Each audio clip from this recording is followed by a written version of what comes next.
Yes.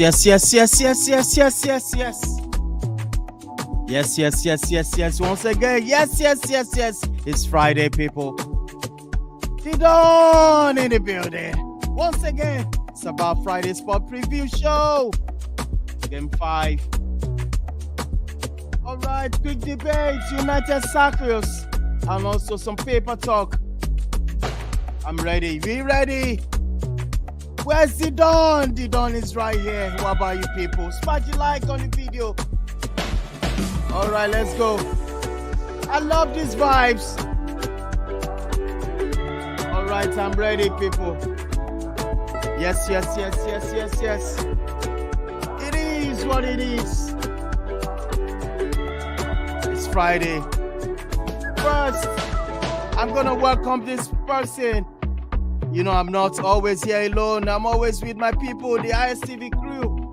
We are ready. All right. Kule is coming in first. Kule is ready. All the way from that city, Oshodi City. He's gonna tell me it's not in Oshodi. Just let's ask. Kule, are you ready? Yo, welcome to the show, Kule. What's going on, bro? I'm. Where you at?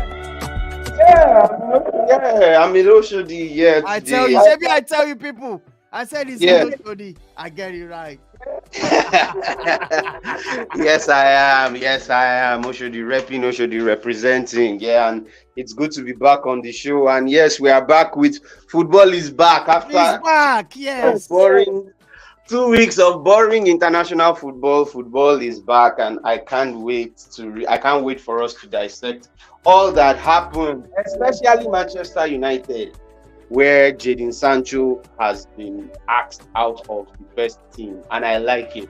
And Ten Hag said something in today's press conference. I love that man, and I back that man 100%. All right, That well, man- we are going to talk about everything tonight. Let me welcome everybody. They're all firing. They're all ready to go. Let me cross over. Pardon. He's going to tell me it's not in Ibadan, it's in Ife. But anyways, I'm going to call on this great gentleman. Robbie, you're alive. It's going to blow. Live. Good evening to you, Dudu, and good evening to Kole. It's good to be on the show once again. Well, I am in Ibadan. I'm not in Ife right now. Are you imagining? Just like Kole said, it's good to have football back. International football is the most boring kind of football you want to play, and I think the United saga is just one thing that is making everybody buzz right now. Erik ten Hag is firing from one cylinder, Jadon Sancho is firing from the other cylinder, so I think it's very, very interesting to see this whole drama come back to our screen again. So now that I say, let us get started on the program. I am telling you, we are going to get started, no doubt about it. But I'm going to welcome this person as well before we get rolling, people. Let's welcome this Shayo Mijora in the building. Shayo, what's up? What's going on, bro? Yeah, good evening, Don. Good evening, Kunle. Great to be back on the show. And just to echo Kunle and Robbie's thoughts, I think the last 2 weeks have been really terrible because watching national football is one of the worst things you can ever push on anyone. Of course, Nigeria played, and that was the highlight. But I think we are all relieved to have club football back. So let's get cracking. All right, we're gonna crack. I tell you, and I promise you, people, tonight's gonna be one of the sweet nights. We're gonna talk sport. Let's move on. Margaret, are you ready? You're live, Margaret. Manchester United cooking. We're ready. Are you ready? Yeah, we're always cooking, Always. So if there is no football, I don't know. But I think the only people that would disagree with Sheye, Robbie, and Kunle will be the punters because those guys have been cashing out. So I don't actually agree. They won't agree. Anytime club football, international, boring or whatsoever, they are cashing out. Can you imagine? Good evening. All right. Good evening. Margaret, did you cash out? Send funds to me. Margaret, did you cash out? Send funds, please. Send funds, please. I not cash out. I for do giveaway. All right, let's move on. We have a super chat coming all the way from Canada. Big up, bro. Babalalo Oladako saying, I agree to International Week. And it was. I tell you, I'm done with international. We are done with international. Let's talk sport. Let's talk football. And with that, I'm going to call on Lady Va. What's going on? Did you cash out? Tell us, Lady Va. Yeah, good evening, everybody. It's good to be back from the international break. The way Liverpool left, we are on fire. And when you're chasing a treble or a quadruple, no time to waste time. No time to waste time. So we can't wait. Yeah. All right. Be calming down. All right. Lady Val, be calming down, please. Nubia Prince, you're live. What's going on, Liver? Nubia Prince, can you hear me loud and clear? Where you at? Yeah, it's done. I did, yeah. Yeah, you did, yeah. Tell me. Yeah, you're welcome. Yeah, let's go. Let's get this. Yeah, let's roll. Without wasting time, let's see. Now, the quick debate for tonight. I'm going to start with you, Nubian Prince. No mess around. Let's get this thing rolling. Nubia Prince, can you hear me loud and clear once again? Yes, boss. All right. Quick debate. Start one. Bench one, drop one. I have late Rashidi Yekini. I have Obafemi Martins and Yakubu Igbeni. Start one, bench one, drop one. Talk to me. It's all about Nigeria If I'm tonight. starting anybody, I'm starting Rashidi Yekini. Yay! Dangling Rashidi Yekini has to start. All right. And if Okay. I'm going to bench one, we have Yakubu Yekini. I'm sorry, we have Yakubu Ayegbeni and who? Sorry, I didn't get that. Obafemi Martins. Obafemi Martins. I think Yakubu Ayegbeni and Rashidi Yekini are a bit similar. Yeah, so I would actually, I would do away with Yakubu Ayegbeni. I think I would, Obafemi Martins gives you a different feel. He's got pace. He's not as big as Rashidi Yekini. He's got pace. So if you want to play 4-3-3, you can actually deploy Obafemi Martins on the wings, on the left side, So he can, and for me, I think he's going to complement Rashidi Yekini very well. And if you like to go 4-4-2, Rashidi Yekini can win all the area balls, do a Mileski for Obafemi Martins to sneak in behind and act as a low end. But for Yakubu Ayegbeni, if I'm to choose between Rashidi Yekini and Yakubu Ayegbeni, of course, I will choose Rashidi Yekini. So for me, all right. That's Nubia Prince saying Rashidi Yekini start for him. Obafemi Martins drop on the bench. I'm telling you, he says going to do away with this great man. I love him so much. Yakubu Ayegbeni. Moving on. Lady Val, what do you want to say about this? What's your quick debate? Start one, bench one, drop one. Talk to me. Lady Val, can you hear me loud and clear? I can hear you loud and clear. Where you at? Talk to me, Lady Val. Okay, yeah. Yeah, start one. Okay, so okay, quick one. I think I watched more of Obafemi and Yakubu. So even though I know the Rashidi Yekini guy was very good, so I think I will start Obafemi Martins or Bago. And Yakubu, I've not forgiven him for that chance. Yakubu against Nigeria. So definitely I'm going to sell him. Then for me, I'll start Obafemi and then I'm bench Yakubu, Rashidi Yekini. For Obafemi, I'm selling him. People are doing well with Yakubu Ayegbeni. They will never forget that night. I'm going to cross over to Robbie. I'm sure Robbie have a different opinion to this. Robbie, can you hear me loud and clear? You are live. Now, quick debate. Start one. It is so interesting that Lady Val said she has not forgiven Yakubu Ayegbeni. Wait till Yakubu do you not forgive her? I think based on the profiles of these strikers, I will take Rashidi Yekini first. I will take Obafemi Martins on my bench. And I think for Yakubu Ayegbeni, I will more or less just try and sell him and make plenty cash because yes, he's a prolific striker, and of course he has done amazing things during his time in football. So for me, I will go Rashidi Yekini, the late Rashidi Yekini, to start my game. I'll put Obafemi Martins on the bench to more or less come and run down the defense when I need him to inject pace and power into the game. And Yakubu Yekini, I'll put him on the market and sell him. All right, you can hear that from that great man, Robbie. Robbie says Rashidi Yekini is going to start Obafemi Martins on the bench and he's going to drop Yakubu Ayegbeni. Please forgive and forget, people. Forgive and forget. Babalola, what are you telling me? Some people are saying lie. Why? Babalola says this one is not too hard. Yekini start for me and Obafemi Martins bench and Yakubu dropped. You can see that people are forgiving and forgetting, but somebody saying lie is not going to forgive. Let me ask Prof, you're welcome to the show. Prof, talk to me. Start one, bench one, drop one. Quick debate. That's what we're talking about tonight. Over to you, Prof. Thank you very much. Good evening, everybody. All right. I'll start Obafemi Martins. Straight up. Then Rashidi Yekini. And I'll drop Yakubu Ayegbeni. Again and again, please forgive and forget.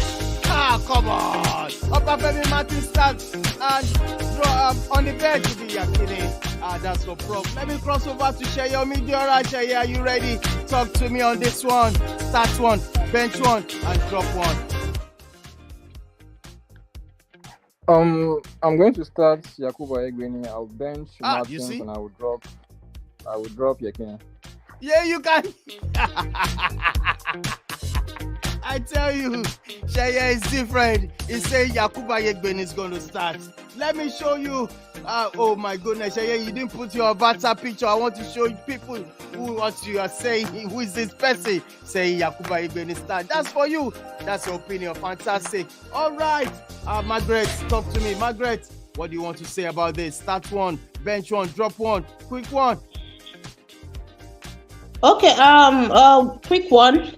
I will start Yakubu and then bench Rashidi Yekini and drop Obafemi. Obafemi, that's I have my reasons. You have your reasons. All right, put your reason. Put it together. Kunle, what do you want to say about this? Kunle, talk to me. Start one, bench one, and drop one. I'm going to be going with what Sheye actually said. No disrespect to Rashidi Yekini. He is the all-time top scorer of Nigeria, but I'm sorry. I think Yakubu Ayegbeni is the finest striker Nigeria has had. That guy's consistency, I think he has been the most consistent of all Nigerian strikers that has played for the Super Eagles, and he should, so he is number one for me. Obafemi Martins, so I will start him. I will bench Obafemi Martins because for me, I consider him to be one of the most powerful forwards.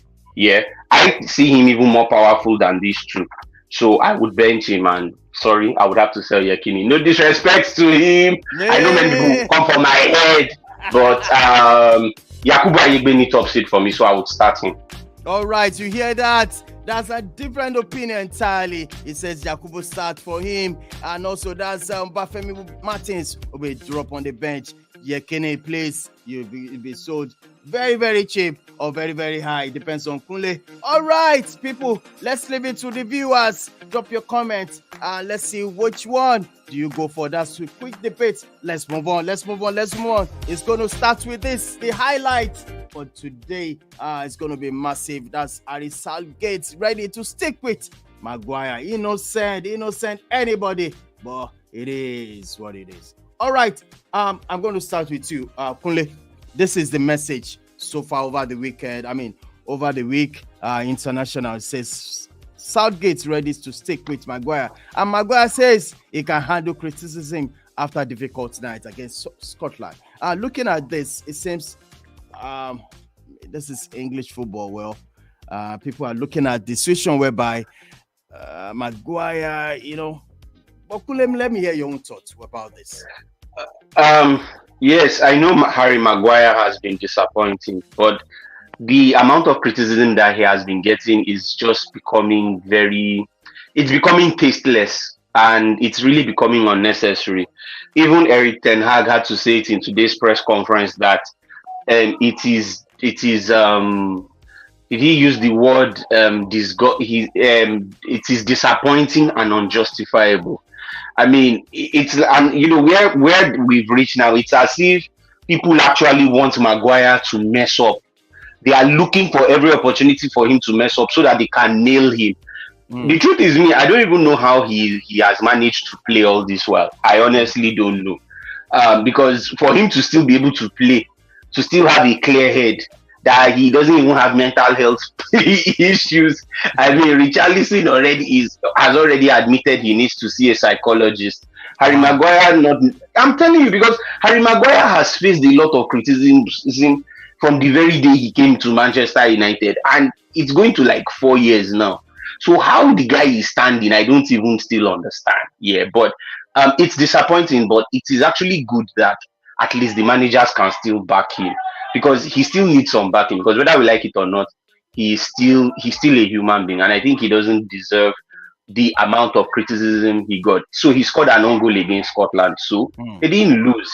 Anybody can score an own goal, right? But like I've said, for every opportunity they use it to nail him, and I don't think that's good enough. All right, I'm going to ask this great man, Robbie. I know you might have a different opinion to this. What's up, Robbie? Well, for Harry Maguire, I don't know where to start from, really. Right. And the reason why I'm saying this is because the opportunity presented himself for him to leave United, that was with West Ham. And for somebody who knows or who knew that he was not going to be playing regular football. My question is, why did you not just take that leap? Yes, everybody will come and say, okay, United are owing him money, blah, blah, blah, blah, blah, blah, blah, blah, blah. But you have to look at this from another perspective. And my own perspective is the fact that maybe because of how much I love the game, I will tell you, I favor playing over making money. There's a point in time in your life where the money will come. But if you are on the young side of your playing career, it makes more sense for you to go to a club, for you to go to a team, or for you to play in a league where you play week in, week out. It's just like more or less having someone like Victor Osimhen playing for Manchester City. He no go see football play. Because does he want to bet Haaland? No. The answer is no. So it is best he goes to a team that week in, week out, even when he's injured, they will still strap his leg to his chest and tell him to go and play football. And that is just what someone like Harry Maguire needs. And on the long run, this shenanigan that is going on with the fact that when there's an international break, Gareth Southgate is always calling him. There is a day this experiment or whatever it is that he's doing with Harry Maguire will fail badly, and both of them will have nowhere to hide. When the West Ham deal came, why did Harry Maguire not go to West Ham? Yes, some will come and say United is supposed to give him a particular money, blah, blah, blah, blah, blah, blah, blah, blah, blah, and so on and so forth. We have seen players more or less pay their own transfer fee because they want to live where they are for another place, a better place where there is positivity around whatever it is that they do. And I'll use a case in point. A certain Timo Werner that was on Chelsea's payroll at a point in time was doing extremely terrible. And Chelsea fans are complaining week in, week out. Please go and check that same Timo Werner back that went back to where he was coming from. Like we say it in Nigeria, back to sender. He went back to RB Leipzig. He won the Pokal Cup last season. He won the German Super Cup this season with RB Leipzig, and they beat Bayern Munich, and he played in that match. So for someone like Harry Maguire, I think holding on to your very huge wage bill because you're being paid over £200,000 and so on and so forth, that is not the best way forward for his career right now. Go to a team where you play good football, and go to a team where the PR has something positive to do with your mental health. Like Kule said, how he has not broken out up to now is more or less like a miracle. But for how long will he continue to walk on this same road where fans, where supporters, where rivals will troll him? Look at the international break. It was more or less a disaster for him. If not for the fact that, yes, England won convincingly against Scotland. Scotland is a traditional enemy against England, if you actually compare both teams, because two of them are neighbors. And when it comes to football tradition, the two of them do not see eye to eye. And it was against such an opponent that he went to score an own goal. Like I said, the result was flattering because it was 3-1. It was the full-time score was 3-1, and nobody is particularly talking about the own goal he scored. Look at the game against Ukraine. He was literally marking his own player when Zinchenko was left to more or less put the ball at the back of the net. And you're asking yourself, what are the basics? What are the basics that this guy understands when it comes to defending? And like I'm asking people that I engage this conversation with, will Harry Maguire play differently if he's playing for Arsenal, or if he's playing for Chelsea, or if he's playing for City, or he's playing for Tottenham Hotspur? Will he play differently? So far, so good. Let him leave United, and of course, let him revive his career somewhere else. I tell you, Prof, I'm going to cross over to you. Prof, what's your view on this case of Maguire? I think everybody's going to talk. I want everybody to talk. Prof. Yeah, I very much share in the same opinion with. I think Robbie has said majority of what I want to say. I still don't understand the logic behind Harry Maguire starting games for England, having not played matches, for his club. I think it's a very strange decision that, as Robbie said, could really backfire, because at this moment in time, this English team, they're going to go into that Euros as one of the favorites, because they expect the English fans expect them to play better, to perform better, and to go on and win it. Look around Europe at this moment in time. I think aside France, you really cannot say there's any other team that with better talent. Some people even argue that England has the best talent, on show, and should be going into that tournament winning it. So if you think you can go to that tournament with Harry Maguire who hasn't played football all through the season, and you still stick to him, I mean, what message is descending to other people like Fikayo Tomori, like Levi Cowell, like Luis Dog, like all these other players all around that are performing for their clubs. And Maguire is not getting any look in his club, and you think you can just, because you feel like he's a trusted member and he's a senior member in the squad. I don't buy it, and like Robbie said again, it will backfire sooner rather than later. So he had an opportunity to go to West Ham and show some ambition, show that he can go there and change, prove everybody wrong. I think if he was still in West Ham, he would be starting games, right? Look at West Ham; they are flying at this point in time. He'll be starting games, and then his selection will be justified. And then Southgate can then it's going to be an easy job for both of them. But I decided to stay on the bench in Man United, and let's see where this is going to land. But I don't see it ending well. All right. Southgate. All right, thank you so much on that, Prof. Sheyomi Jera, do you have any different opinion towards this? Believing the fact, Sheye, can you hear me? I think I lost. Yes, I can. Hear you. Yeah. I want to hear your opinion on this or your thoughts on this, Harry Maguire. Well, to be fair, I think people tend to pile on him a lot.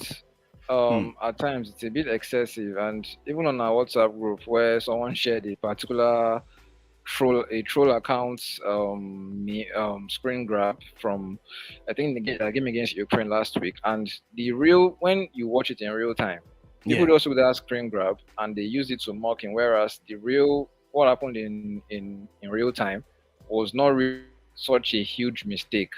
So I think people are also exacerbating his mistakes. They are amplifying it way too much, and is an easy target. And I remember watching a particular segment on ESPN FC sometime last season where they mentioned that, I think there was an interview where Maguire actually mentioned that the things he sees on social media actually affect his mental health. To be fair, it's up to him to maybe stay off or go off social media, because look, when people find an easy target, they tend to keep piling on them.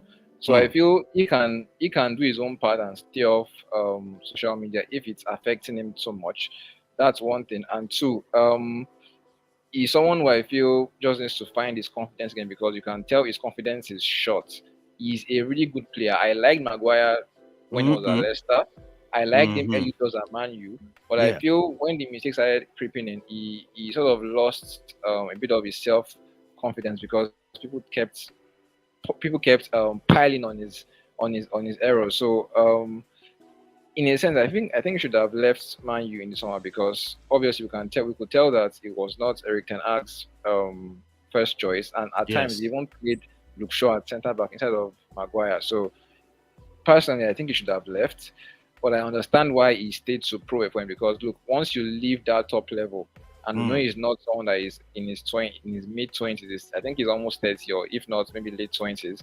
So once you leave that top level at that age, it's hard to come back. So I guess that's why that's why he stayed to prove a point. But I feel generally, I really hope he finds his previous level, and I'm rooting for him. Yes, all right. Thank you. Lady Va, do you have also any point on this one, Lady Va? Yeah, so so please, Harry Maguire has scored more than some people's players, so please give him some respect, Now with Harry Maguire, I think like everybody already said, the psychological effect is beginning to tell on him.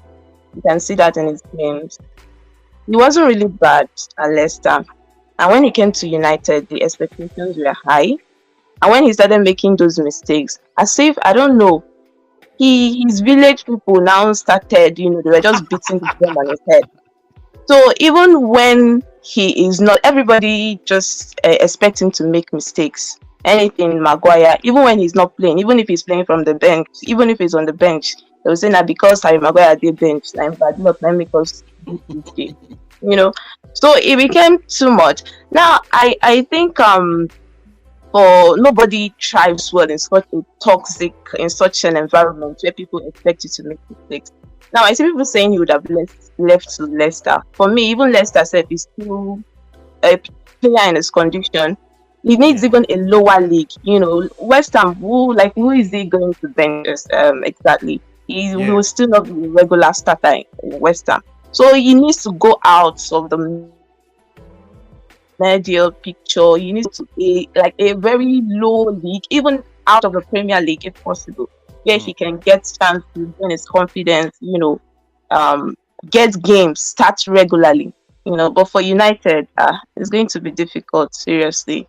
I hope, he's strong enough and he, maybe January or something good just happens. But with Eric Ten Hag and United, it's really going to be difficult. Yeah. All right, Margaret, you are the only, I'm going to ask you lastly on this one. Margaret, being a Manchester United fan, what's your view on this one, on Maguire? I want to hear your own thoughts as well. Margaret. Okay, thank you, Didon. I think I'm already feeling somehow I'm already pitying him already. Harry Maguire with what is going on right now. I think maybe if all this criticism didn't come in, fans calling out for him, him making all those mistakes, he would have actually been a better player. And then coupled with the fact that Martinez is there, Eric Ten Hag knew the kind of players probably is not really fit into his own plans and all of that. So he had to drop in. And as far as Martinez is there, and right now Lindelof is back, so Maguire's situation, I think, will definitely continue. It will continue because he will only be a fifth or fourth choice right now, because for now, there is no Varane for now. I even Luke Shaw, because sometimes Luke Shaw do play in the center back there. So as far as Lindelof and Martinez is back, it's going to be very, very difficult for Maguire. And I don't know why Southgate, fine, he said he was going to stick with Maguire, no doubt. At least the loyal thing, him trusting his best, one of his best players, him trusting players who have actually taken him far in the English team. But I think Southgate is actually going too far. He's playing this French thing, you are my friend and I need to play my friend. Friends, that is what I'm actually seeing in this English team, in this England team. He's not playing based on he is the best or based on he's playing regularly, but because he is my friend, I don't want to drop my friend. So that is what is going on now. Because if you look at in this English squad, there are so many centre backs more better than Harry Maguire that should have played, but he keeps playing this Maguire. And if you check in national teams, coaches, they pick players who play regularly for their clubs, for their club sides, not players who sit on the bench often. They don't do that. But in the case of Southgate, I do not understand what kind of hold he and Maguire have taken, that he choose to play him every time, choose to call him, even if he's not playing, has not played a match, even if he keeps making mistakes, but he keeps playing him. I just feel like Lady Val said, he should have probably leave, if there is a way for him to leave in England and go to another club. Robbie mentioned Timo Werner. Timo Werner now is a star, man. The guy is shining, just like what happened to Kevin De Bruyne when he was at Chelsea. He wasn't really doing well. Then he left. He went to I think to one of the other Werder Bremen also. He went and he came back to English team. Man, the guy is firing. He's a star. He's a legend right now. So if he really wants to get his career back, he should leave Manchester United now, because I actually do not see Eric Ten Hag play. Eric Ten Hag will actually not play him, because you only play if the likes of Martinez, maybe Varane, they are not okay. For me, let him go. If he really wants to get his career back and probably prove the people wrong, let him leave Manchester United.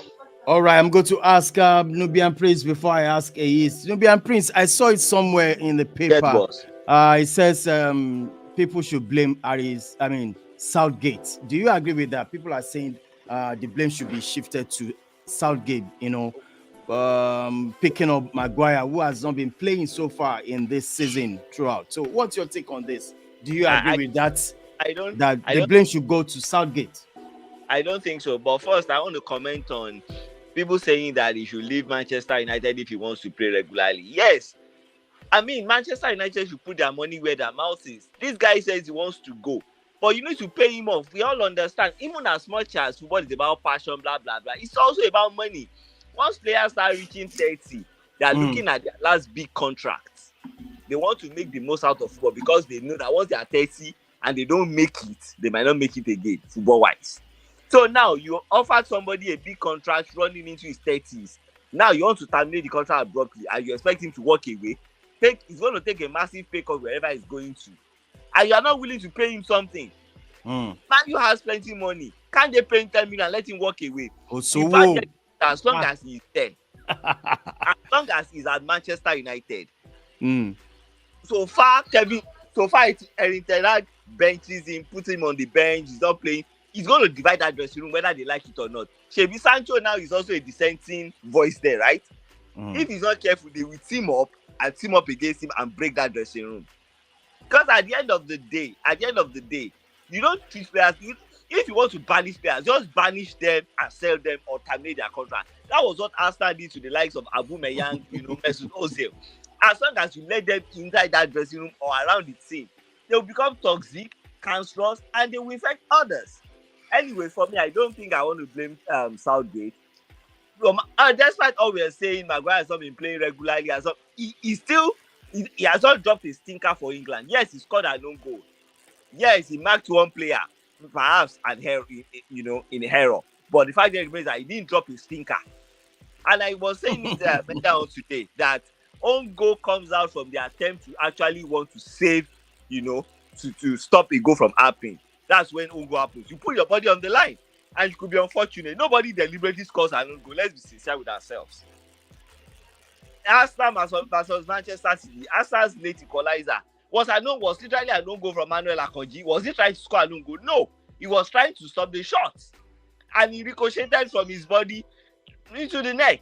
So I think, yes, Maguire is a bit low on confidence. Very low on confidence. But they are blowing his errors. They are blowing his sky high. They said they will use him. But he played against Arsenal now. Let them not use him. If Martinez gets injured, Varane is injured already. Shaw is injured. If Martinez gets injured, Lindelof gets injured. Would they not turn to him? Maguire is bad. Is he not better than Johnny Evans? Let's be sincere with ourselves now. All right. If Manu thinks that they are so valuable, why was it that it was Johnny Evans they could sign? Was there no other centre back in the market? Was it Maguire that stopped them from buying the proper centre back? There is Maguire now that plays for Crystal Palace. They didn't sign him. They opted for Johnny Evans on a short-term deal. So who's that? Whose fault is that? All right. Thank you so much, Nubian Prince.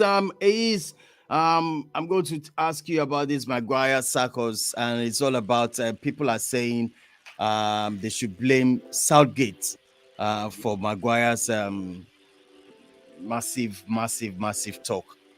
talking point at this moment. Ace, lastly, what's your take on this? So a lot of people have said so much, and I just feel it is what it is. Maguire in a situation like this he didn't beg for it, or he didn't want this situation to happen to him, but it has happened to him. And what can he do? I can understand the part of what's his name, Southgate, trying to bring him on. He knows as a player short on confidence. Okay, we've sealed this victory. We're 2-0 up, playing comfortably against Scotland, our rivals, and 65 minutes into the game, okay, let me give Maguire a run in and let him warm his legs a bit. But at that time he brought him in, I think it was the wrong timing, because Scotland at that time, they upped the ante. They were trying to see how they can, nick one and possibly put the pressure on England. And unfortunately for him, he was at the tail end. I don't know why it's happening, but it's unfortunate he was there. It could have been the other guy, Dunk, but it was unfortunately Maguire, and he scored the own goal. his body language didn't really help as well because it wasn't remorseful. It didn't look like someone that was beat down based on what has happened. I think he took it on the chin and played on. But you know the fans will rip the hell out of him. He has been on the carnage already before that game. You even saw the Scottish fans were booing him when he came on. Even at the Emirates, when he came on against Arsenal, the Arsenal fans were cheering and booing him. I mentioned this a couple of episodes ago that against the game Manchester United played in their last preseason games, he scored an own goal and he assisted the winning goal. Despite that, he was still booed. So I think at this point in time, his mom came out trying to defend. Can you guys hear me? Yeah. Go ahead. Yeah. I can hear you. Yeah, so his mom came out trying to defend him, trying to play that emotional blackmail. Yeah, but it is what it is. Maguire needs to step up. Him leaving Manchester United, I doubt it. And I'm going to buy Nubi Prince Assassin because looking at his age, he has a bumper contract with Manchester United. And if he goes into any other team at this moment, he would definitely take a massive pay cut. He will, because no club will be ready to pay the amount, his wages that is earning at Manchester United. So is he willing to take a pay cut? Yeah. Still at this moment, Maguire needs to make a big statement in terms of where his career needs to tilt. January transfer window comes in 3 months' time. If he decides to want to leave and play good football, for me, if I was him, I would have gone for that West Ham move, because West Ham, they're in Europe, playing good football at the moment. Possibly there I'll be able to regain my confidence. I'm playing under the likes of Moyes. Possibly Moyes would help me, turn into that player I used to be before. But Maguire just comes with a lot of baggages, and I really don't know what to say. Southgate can stick his neck out for him. There are people in life, even if you're going through the trenches, they will be there for you. And That's Southgate's case right now. He's ready to stick his neck out for Maguire. But in terms of football-wise, career-wise, the box lies on Maguire's table, and he should make the decision. Nobody should make that decision for him. Go to a club where you can play regularly and pick the confidence back. But him at Manchester United, I think, is dead. He's a deado. I tell you.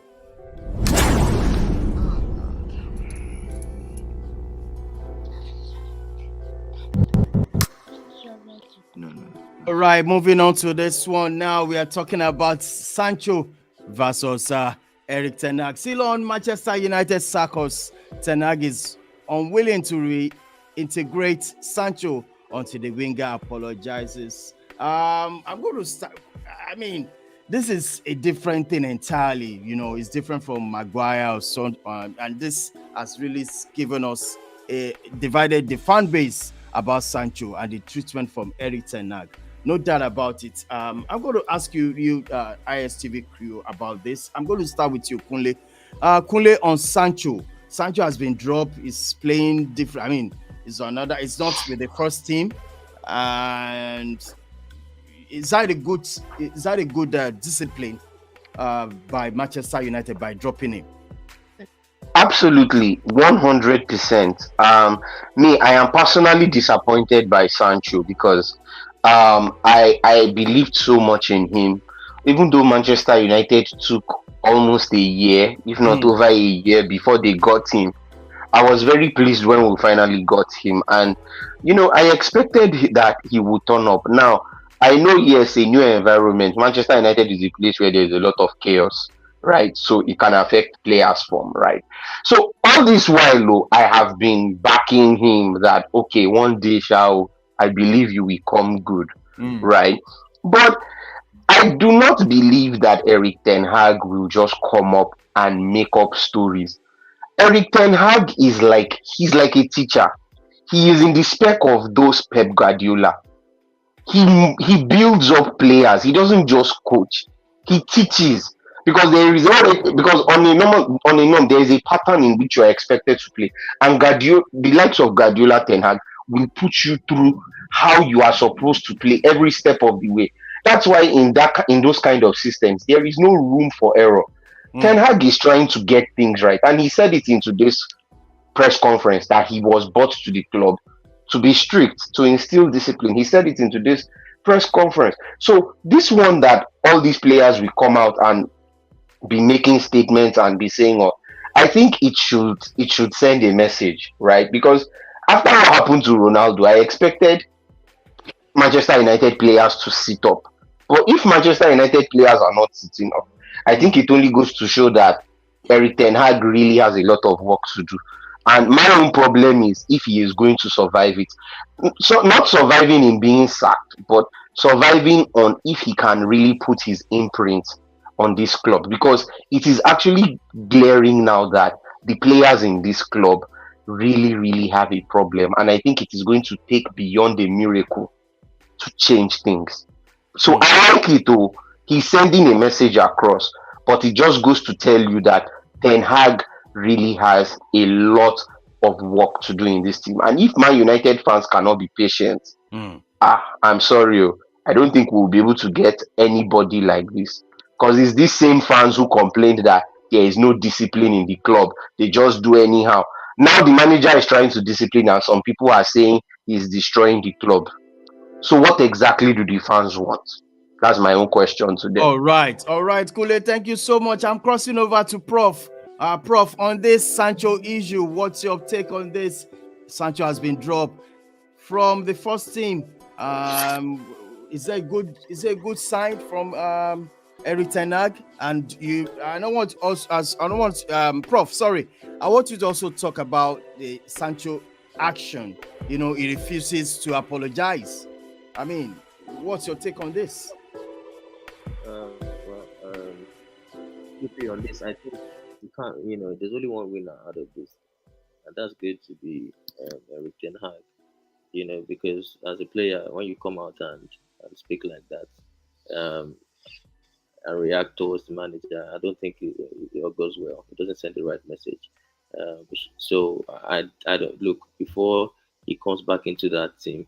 I think he would have to Ten Hag said, he has to apologize and also double down and show on the training pitch that he's willing to participate. But more often than not in these scenarios, I think the player is ousted, and at the end of the day, he finds another club. So it can go really bad that Ten Hag is going to sideline him, and by January we'll be talking about Sancho leaving for another club. So I personally think that Sancho cannot win from this, except he actually apologizes and shows that he's capable of still wearing that shirt and proving the manager that. All right, Sheye Midora, what's your take on this as well too, Sheye?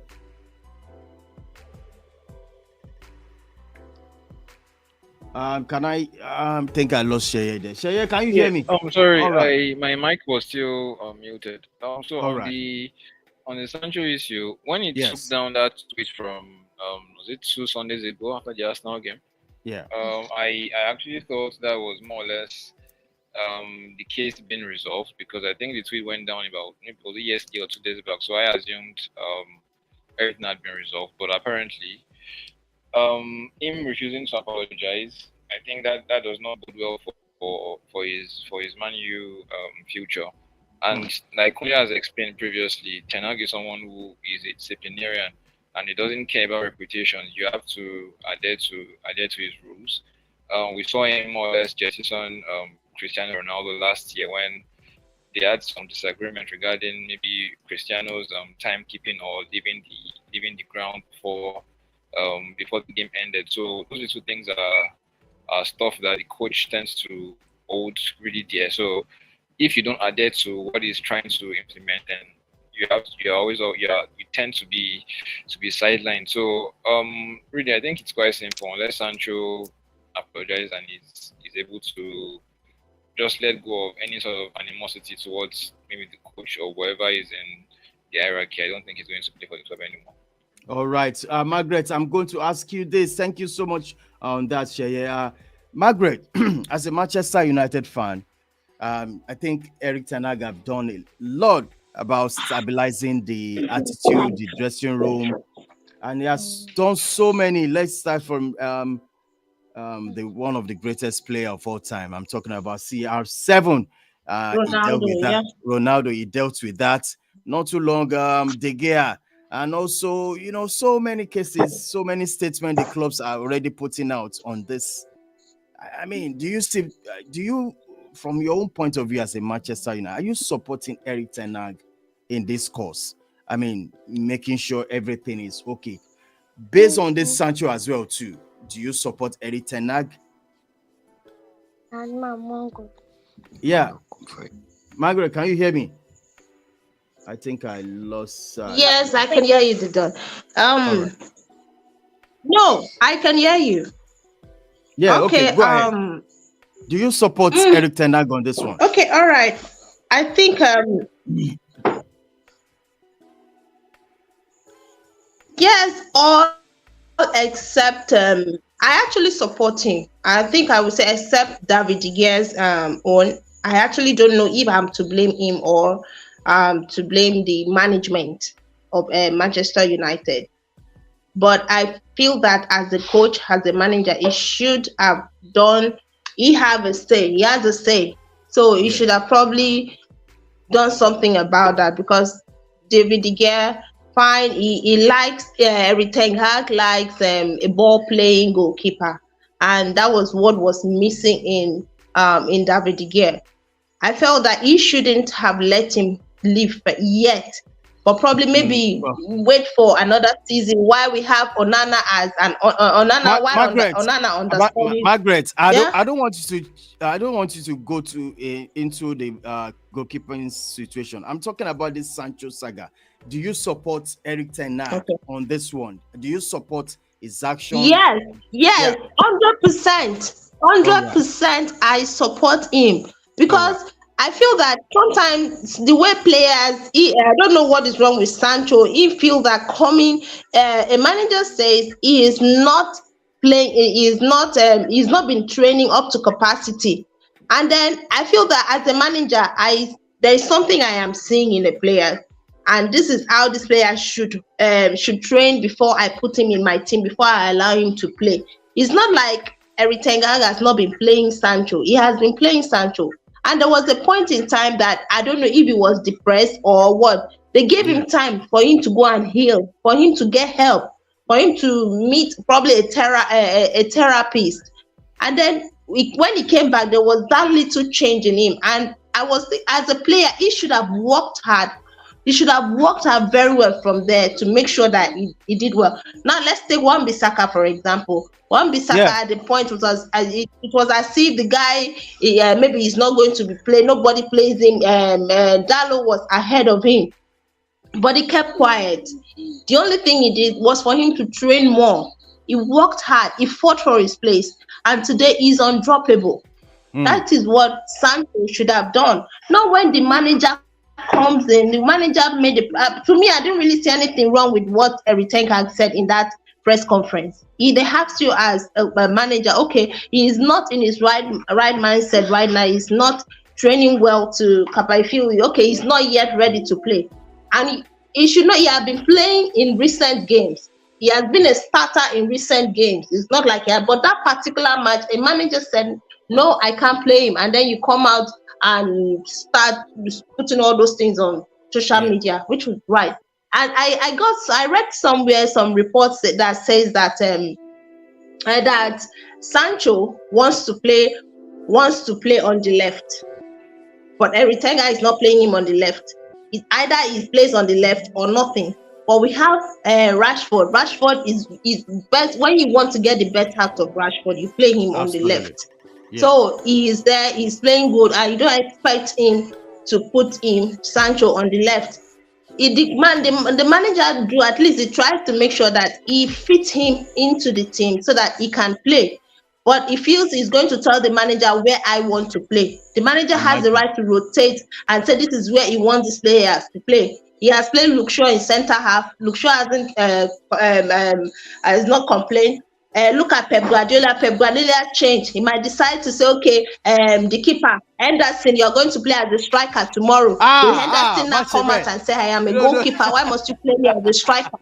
So So that is it. So if Sancho feels that he is too big for Manchester United, he is too big for the club, he should leave. Or mutual, he should just leave and go, because what Eric Ten Hag did is right. Let him go. If you don't apologize, man, you keep training on yourself. In fact, I will even block other clubs from coming to sign him. All right, Margaret. All right. I'm going to ask Lady Va. In this situation, Sancho has been dropped and is playing on his own, with reserve or whatever. Is he a good one from Manchester United? Because sometimes things happen. The club will not support a manager, but it seems they are supporting Eric Ten Hag. Is a very good one from Manchester United board. Lady Va, on this Sancho issue. Yeah, okay. Man, you know, wow, no little now from one problem to the other this season. So straight up on this issue, I think I like the fact that the club is supporting Ten Hag, even though I've seen some fans that were against him. But the thing is, every manager has a system. You know, the issues he had with Ronaldo and De Gea were because he felt they did not fit into his system, the system he had. And then for Sancho, like Margaret mentioned, they've given him all the support, you know, waiting for him to come. When he took a break, he wanted to go and sort himself out.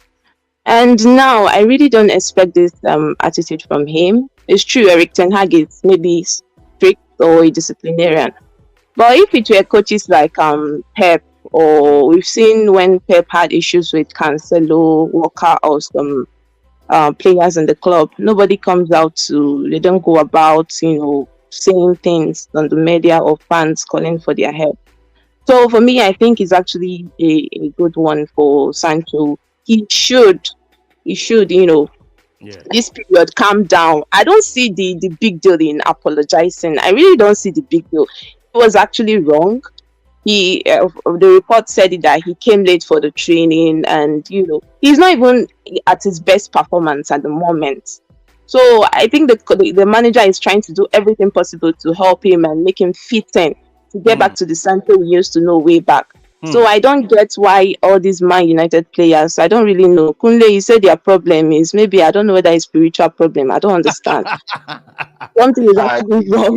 It's beyond spiritual. Need deliverance. Yeah, so so he needs to actually calm down and do the needful this period, so he doesn't escalate the issue he has with the coach already.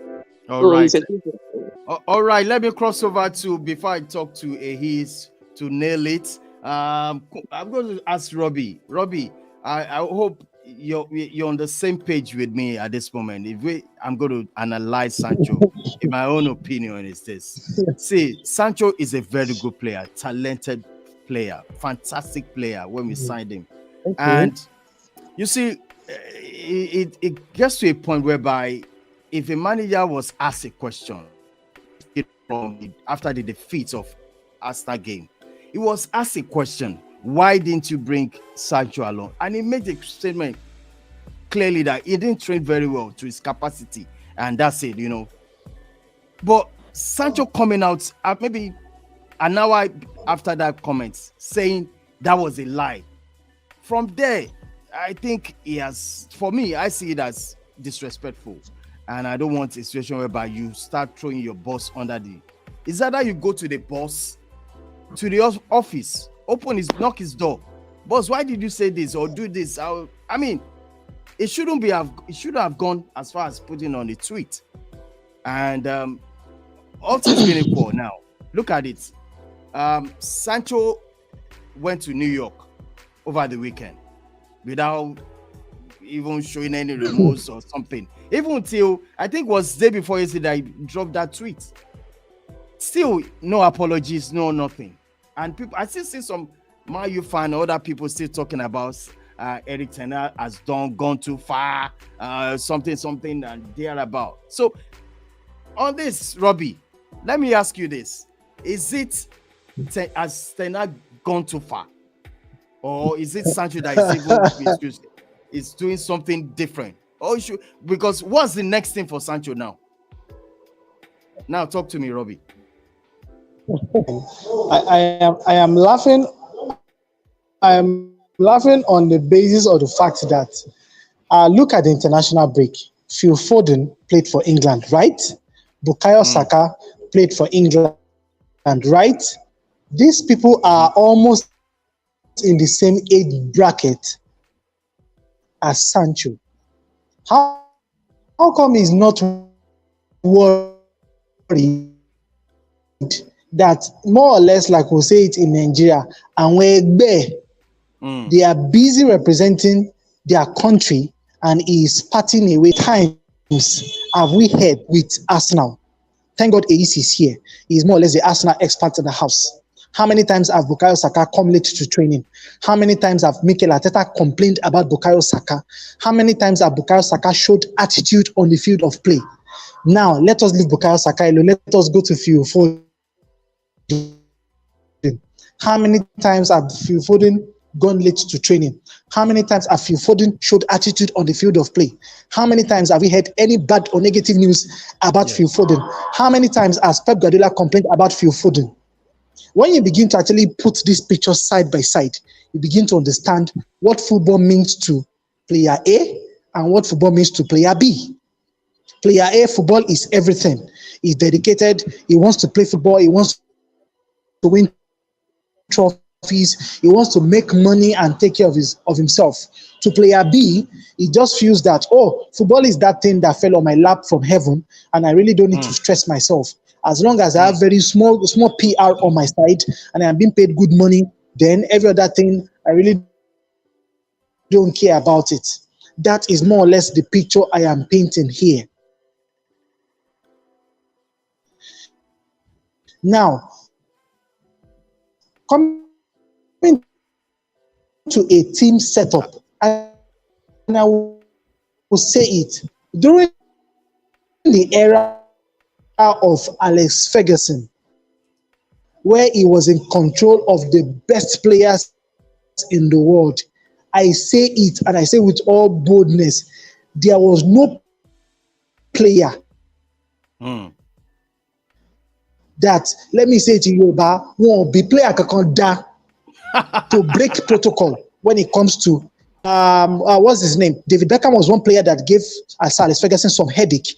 Jab Stam was another player that gave Sir Alex Ferguson some headache. Then dressing was Robbie Keane. Robbie Keane was stubborn to the point that he was successful at the club till he left. Now, please tell me what player right now? None whatsoever. In fact, that we are is different. Back then, internet was not the main thing. But now internet is the main thing. And before, your manager will not talk to you and you look at your manager in the face. Sir Alex Ferguson is talking to you and you are telling him you have an idea. Who are you? But right now, it's a different case entirely. What Jadon Sancho has done is not something that should be done, that any player should do. I remember the game vividly. He was screaming at him. Yeah. We did not see Haaland come out to tweet. And Haaland still played that game in the second half. And later on, when he was asked about that game, what did he say? He said, well, my manager actually wants me to do better. Hence why he screams at me. And definitely I will make improvement. What improvement has any of the Man United players done? Nothing so far. I posted a picture on our group yesterday of what's his name? Marcus Rashford. And yes, we all joked about it that, well, they are human beings, they should enjoy their life. I think for this generation as it is, football to them seems to be something else. But for some of them, football is everything totally. Hence why you see players more or less sacrifice life and limb to win trophies. And that is why I have so much respect and admiration for Phil Foden and of course for Bukayo Saka. These two players are exceptional. These two players, you see the business-like attitudes they put on the field of play whenever they play, either for club or for country. But the truth is, you don't even see the same from people like Jadon Sancho. You don't see the same from people like even Marcus Rashford. Look at the numbers of games Bukayo Saka has played for England. Look at the number of games Phil Foden has played for England. But I will more or less bring out Bukayo Saka because Bukayo Saka has been consistent for Arsenal and for England. He has been consistent. the last Euros, the last World Cup, he scored. And he played pivotal roles in how far England went in those tournaments. The same thing too last season for Arsenal. Also this season, Bukayo Saka has picked up from where he left. Can you say the same for Jordan Sancho? The answer is no. So coming back to the issue of the coach, I think the coach is spot on with what he has done so far to put the player back in line. If he does not want to play for the club, let him actually put in a transfer request. By January, it can be sold to Enyimba or Shooting Stars. And of course, everybody goes happy to go and sleep. All right, that's Robbie. Ace, you are going to finally nail this so that we can move on into the next one. All right, Ace, over to you on Sancho. Yeah, a lot of people have said so many. Ten Hag, Sancho, we've heard a lot for the past 2 days. Manchester United has turned to Statement FC. The number of statements they've made recently. I tell you, bro. Is as much as the games they've won this season. But that's, by the way, just on a lighter note. We mentioned the last time we were here on the episode, I gave my own view on it. I said, I'm just going to wait, let him marinate. I'm not going to make any judgments. I'm just going to give a balanced analysis, which I did in the last episode on Friday. But having a week after or 2 weeks after, after the Manchester United game, having seen what has happened, I'm going to look at it from both sides quickly. Erik ten Hag, he did what he's supposed to do. But the point is, if Manchester United had won that game against Arsenal 2 weeks ago, and Erik ten Hag comes out to say this, is the media going to pick this up like this? Is it going to be, spawn into different narratives? The answer is no, because Manchester United took the 3 points. And though Erik ten Hag talked about Sancho, let us just put that under the carpet and let's move. Kunle mentioned about Guardiola.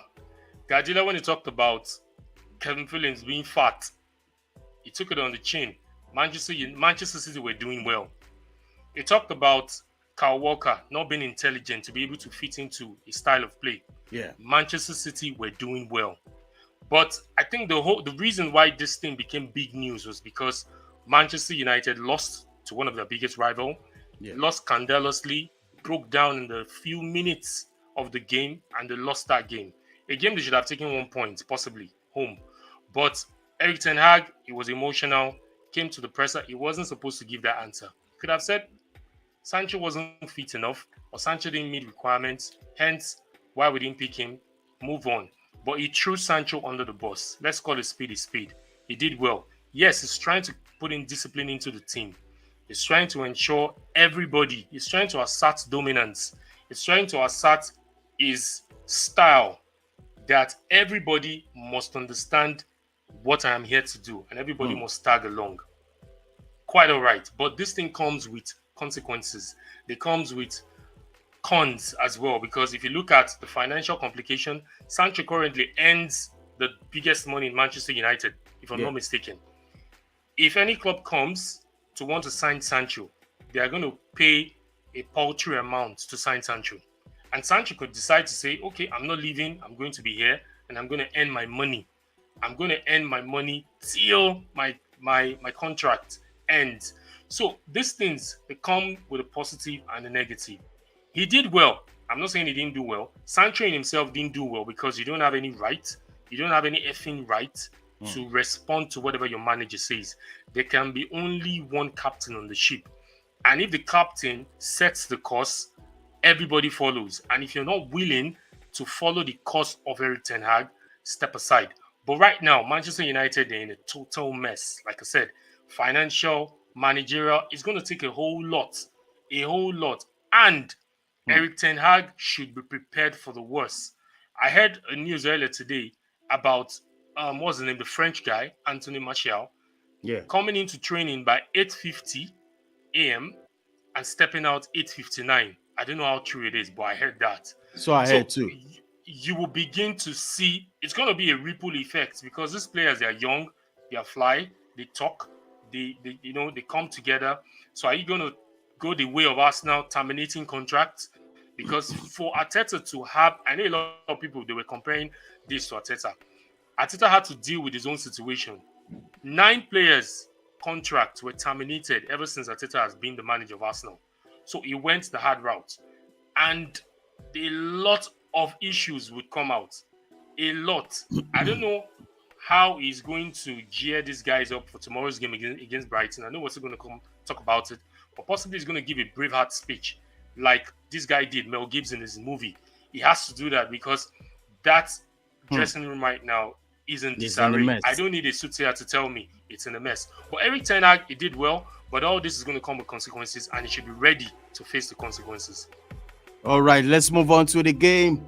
Starting on Saturday, the football is back at the moment. I'm telling you, I was so tired of internationals. I couldn't wait to have this game back once again. The game on Saturday starts with Liverpool, and I have a Liverpool fan in the house. Lady Va, talk to me. Liverpool are traveling all the way from Anfield to Wolves. What's your thought on this game? What are you feeling? Okay. Yeah. Definitely the big boys cannot be scared, So that game is going to be away. Yes. But considering looking at the 4 games both teams have played so far, I will give Liverpool an edge. The last game against Aston Villa, Liverpool, they actually did so well. They were very impressive. Even though the one against Newcastle was like more of a lucky thing. And then looking at Wolves so far, Wolves have not really been impressive. The only game they've won has been against Everton, and that was because Everton, they couldn't score goals. And then Wolves, they don't really I said they are not really that clinical, because losing Jimenez and Traore, even when they had them, there's this thing about Wolves scoring goals of their games. They don't score more than 1-2 goals in most of their games, so converting chances sometimes can really be difficult for them. And then I know they'll be looking to make a point from that game, because so far, like I said, they just have 3 points in 4 games. And Liverpool currently, they're on fire. So many attacking options, so many options in the midfield. The only issue might be perhaps the defense, of which I don't think a clean sheet will be like 100%, And to think Van Dijk, he has an additional suspension for that game, so he won't be playing. But even at that, I think I see Liverpool edging it, definitely. The only thing that can happen is actually a draw. That's if Wolves get lucky. But I think I'll give Liverpool on this one. All right, Liverpool on this one. Let's move on to this one. Aston Villa to Palace. Give us on that.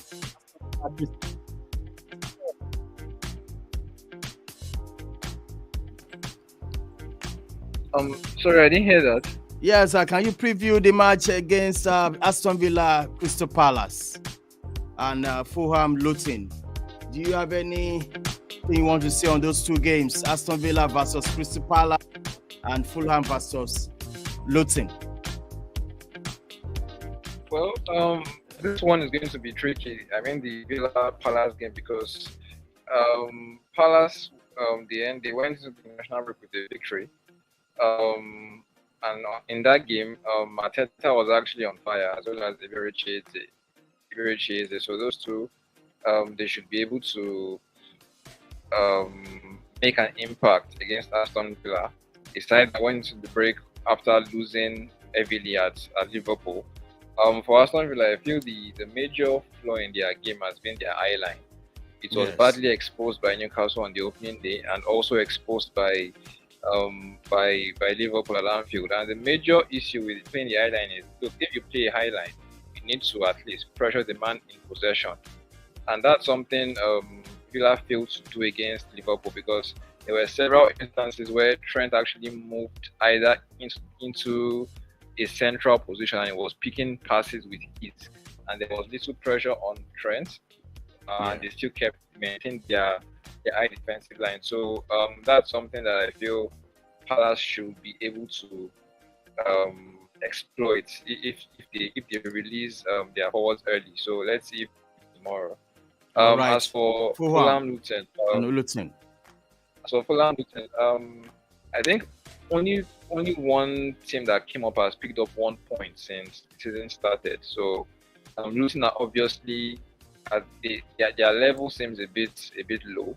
I've watched a few of their games this season, particularly two they play against Brighton on the opening day and Chelsea a couple of game weeks back, and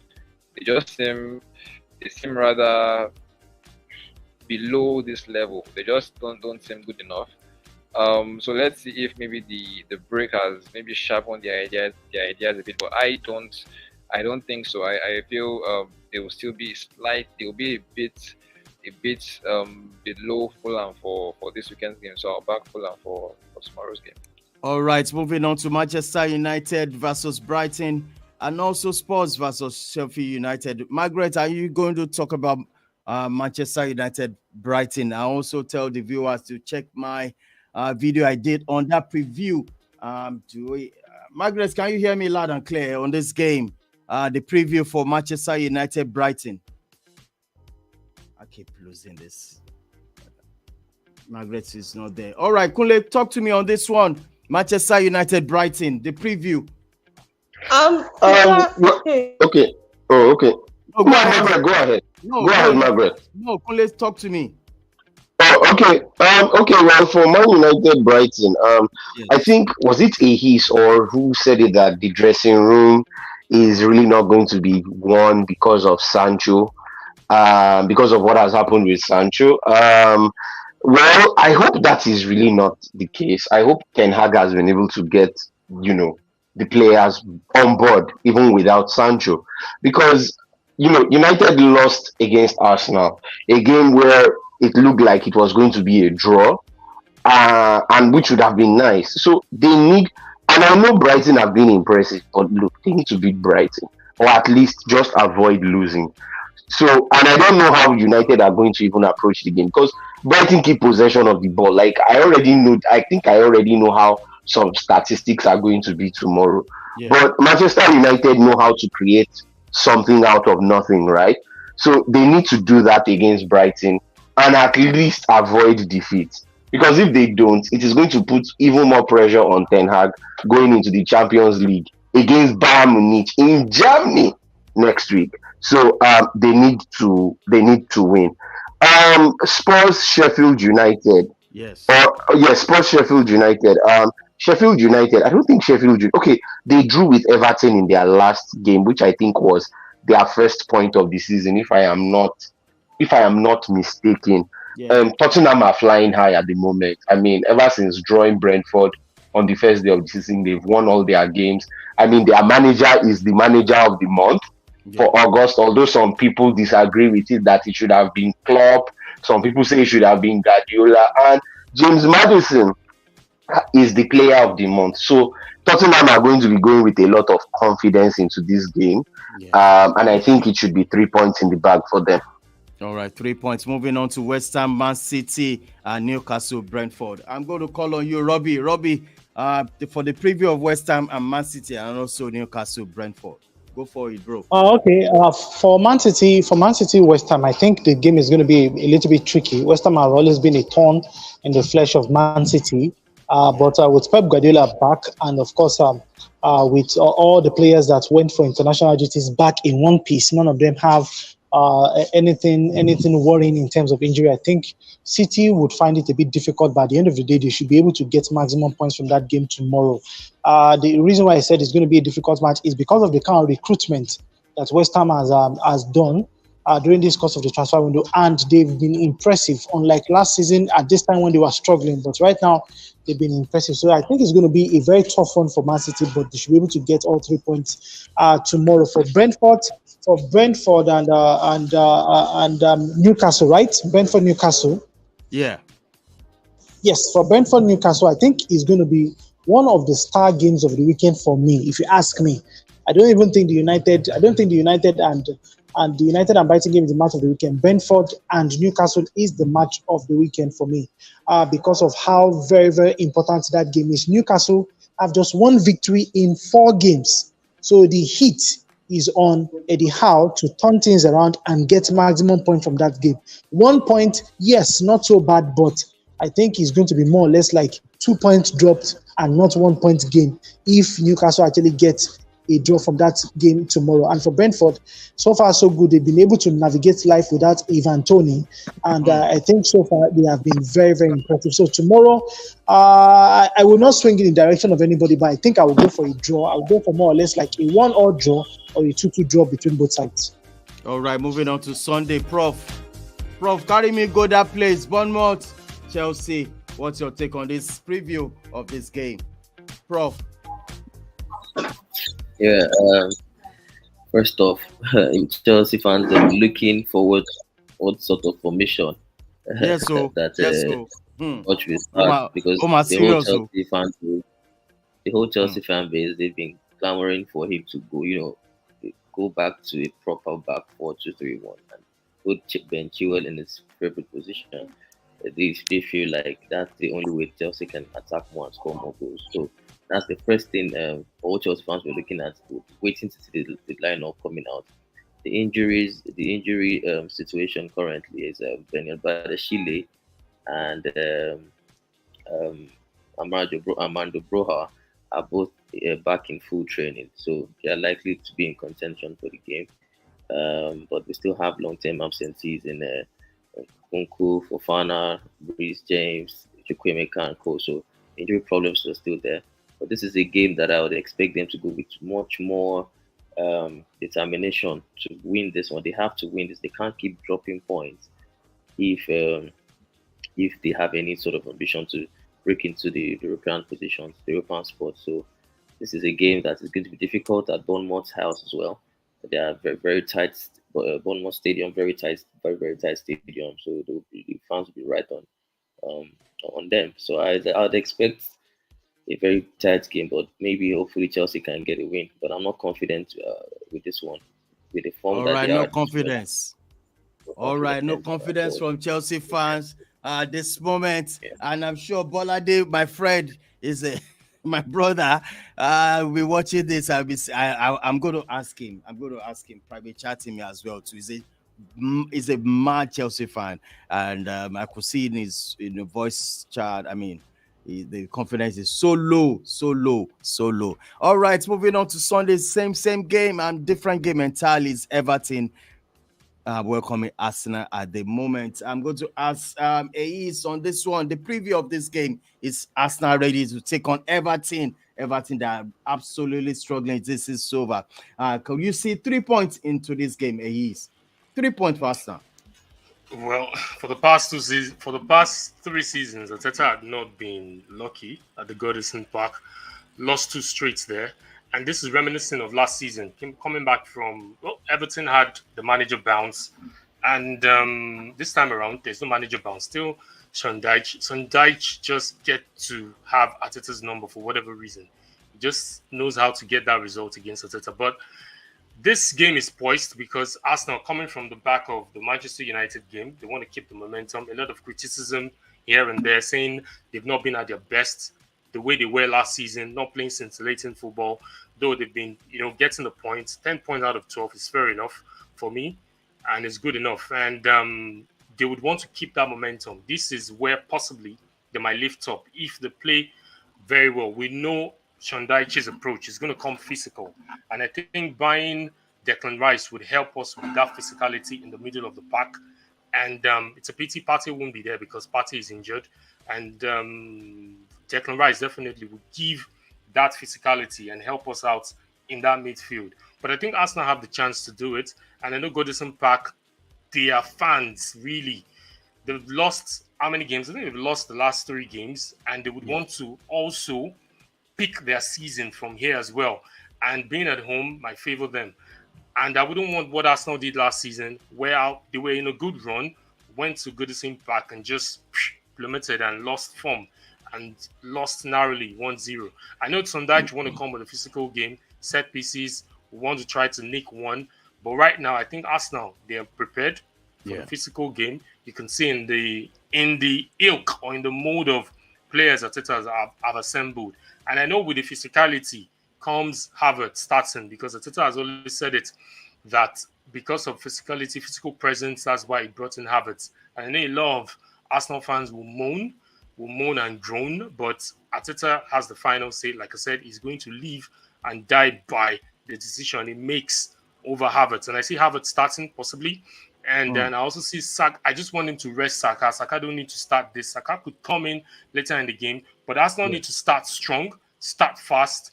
Don't give the toughies, don't give their fans anything to ride on. No energy to ride on. Go in there, do the job, get out, playing. And if they do otherwise, I see Arsenal dropping points. But if they go in there laser focused, sharp to get the 3 points, I think from there the season will peak. That's my take.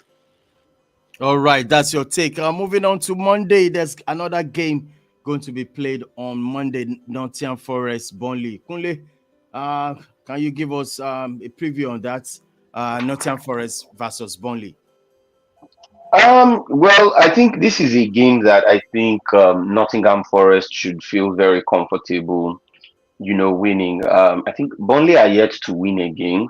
Yeah. Even though that they have actually showed signs of, they've not really played too badly.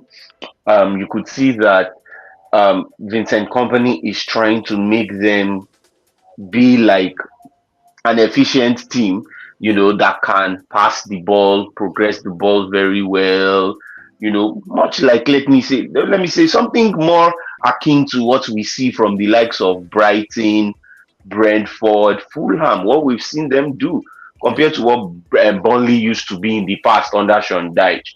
But it's not easy because you need very good players to do that. And I think Vincent Kompany is still playing with much of the players he has in the Championship. And, the Premier League is a different ball game.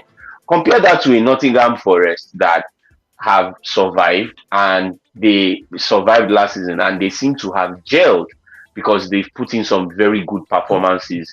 They've troubled Arsenal, even though they lost. They troubled Manchester United, even though they lost. They beat Chelsea. And let's not forget, they have a player in Nigeria, Taiwo Awoniyi, who is in form. So I think this is going to be a game where, Awoniyi will probably have another goal in the bag. And, Forest are also at home. So I think this is going to be a comfortable game where I think I would see Forest winning. But sadly, it will be another defeat for Burnley. But you never can tell. Things can change. But I think it is a game I see that Forest will play comfortable. They will be comfortable and they will be beating Burnley. All right, this is how far we can go tonight. People smash the like on the video. I want to thank everybody. It's good to have football back, and this weekend is going to be a lot of cracking game. I'm going to sign you guys off with this. What's your score prediction? Let's move on with this. I'm going to sign you off with this. Margaret, can you hear me loud and clear? What's your score prediction on Manchester United versus Brighton? Margaret, can you hear me loud and clear? I think I lost her there. All right. Hello, Didon, I can hear you. Yeah, what's the score prediction of Manchester United Brighton? I'm going to use that. Hello, Didon. Yeah, I can hear you. Yeah, talk to me. What's your score prediction for Man United versus Brighton? United. Yeah, United to win, but victory for United. Yeah, what's the score line? 2-1 or 1-0. 2-1 or 1-0. That's Lady 2-1 or 1-0. All right, thank you so much for joining us on this one. Margaret, thank you so much. See you on Monday. Thank you, Didon. All right. All right, Lady Va. Liverpool will be playing the first game. Straight up.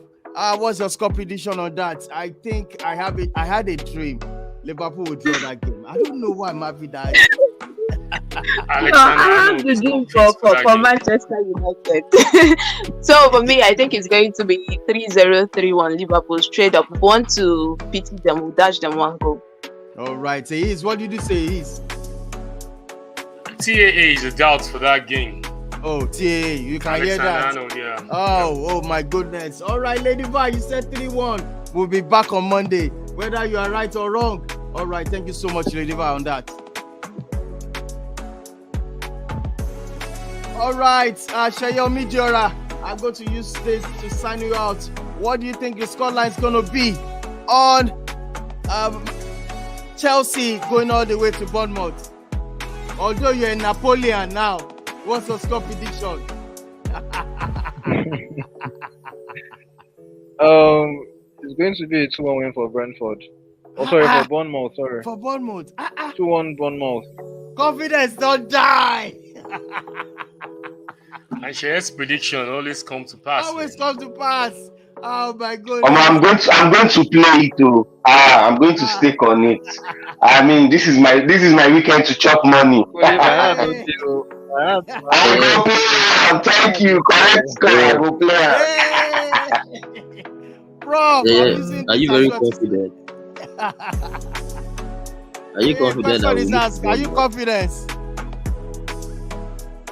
All right, I think he has signed out. To be honest, I really can't tell, but I just sent. All right, Prof, what's your score prediction on that game? People want to hear you. Oh, Chelsea will win the game! You hear that from Prof? Chelsea win the game. Chelsea win. I'm with you. I see Chelsea winning the game. We'll be back on Monday. Thank you so much, Prof, on that. All right. I'm going to call on. There was no confidence in that prediction at all. All right, Robbie. All right, talk to me, Robbie. Manchester United, Brighton. What's your score prediction? Do you actually want me to predict that part? Oh no! Why should you be giving? I'm not going to. Why should you be giving the Robbie Man United prediction? No. Please, he's an infidel. I won't allow you.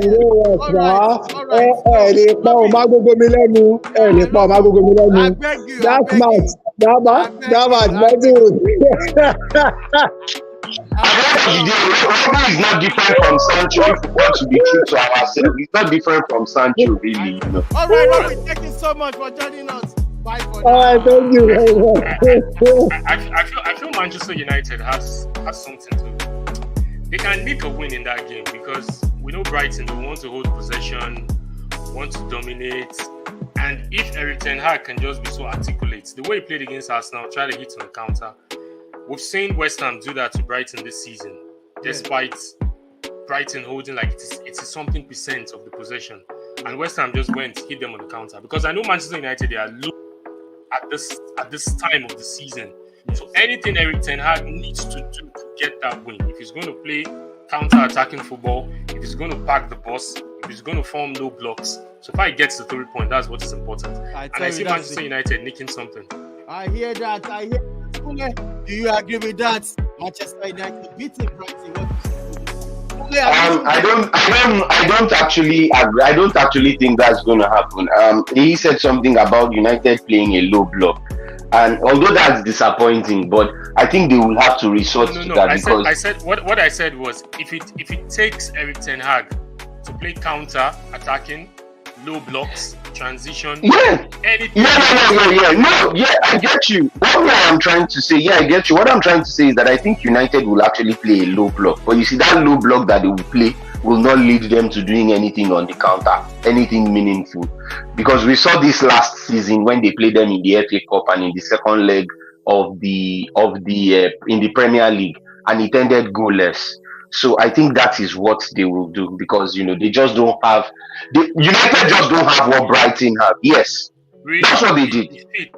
A defeat to United or an L to United this weekend. No. I said a goalless draw. That's my prediction. A goalless draw. Even if the game ends in a draw, ends in a defeat, it's not good for Manchester United at this time of the season because you need to build up. Yeah, I understand.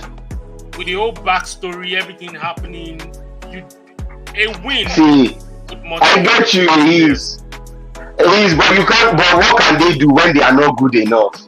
You understand? They are playing a very efficient Brighton side, and I don't see how they want to stop them. No, to be fair, I'm not a Manchester United fan, but I think Manchester United have what it takes to defeat Brighton. I claim it in the mighty name of Jesus. I claim it.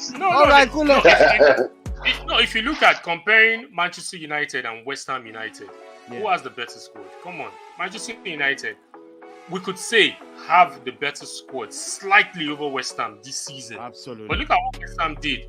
It's just styles. They say make fights. go with the style, get the True. 3 point. That's what matters. Nobody's gonna think of how you played.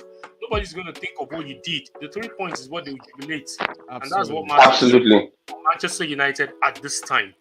Yes. All right. Thank you so much, Ais and Kunle. I'm going to try you guys out. Thank you so much, bro. Yes, boss. Thanks a lot.